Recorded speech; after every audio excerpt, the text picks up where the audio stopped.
ನಮಸ್ಕಾರ ಸ್ನೇಹಿತರೆ, ನಾನು ರಾಮ್ಲಿಂಗ್ ಸರ್. ಒಂದೂರಲ್ಲಿ ಒಬ್ಬ ರೈತನಿದ್ದ. ಆತನಿಗೆ ಇಬ್ಬರು ಗಂಡು ಮಕ್ಕಳಿದ್ದರು.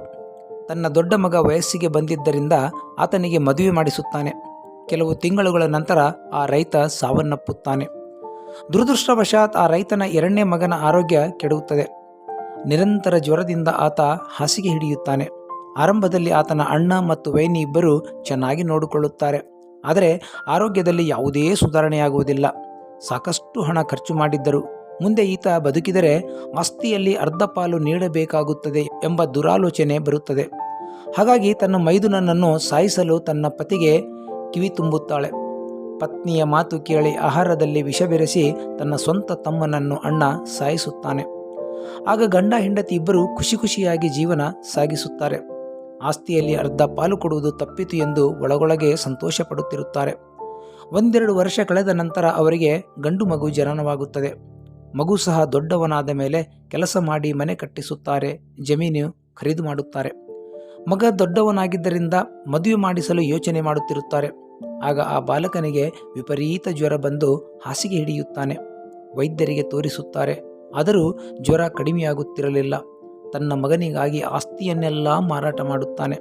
ಆದರೂ ಆತನ ಆರೋಗ್ಯದಲ್ಲಿ ಯಾವುದೇ ಸುಧಾರಣೆ ಬರುವುದಿಲ್ಲ. ಎಲ್ಲವೂ ಕಳೆದುಕೊಂಡಿರುತ್ತಾನೆ. ತನ್ನ ಹೆತ್ತ ಮಗನನ್ನು ಹೇಗೆ ಬದುಕಿಸಬೇಕೆಂದು ಚಿಂತೆಯಲ್ಲಿ ಕುಳಿತಿರುತ್ತಾನೆ. ಆಗ ತನ್ನ ತಂದೆಯ ಕೈ ಹಿಡಿದು ಅಣ್ಣ ಎಂದು ಕರೆಯುತ್ತಾನೆ. ಆಗ ನಾನು ನಿನ್ನ ಅಪ್ಪನಿದ್ದೇನೆ, ನಾನು ನಿನ್ನ ಅಣ್ಣನಲ್ಲ ಎಂದು ಹೇಳುತ್ತಾನೆ. ನನಗೆ ವಿಷ ಕೊಟ್ಟು ಸಾಯಿಸುತ್ತೀಯಾ ಎಂದು ಹೇಳುತ್ತಾನೆ.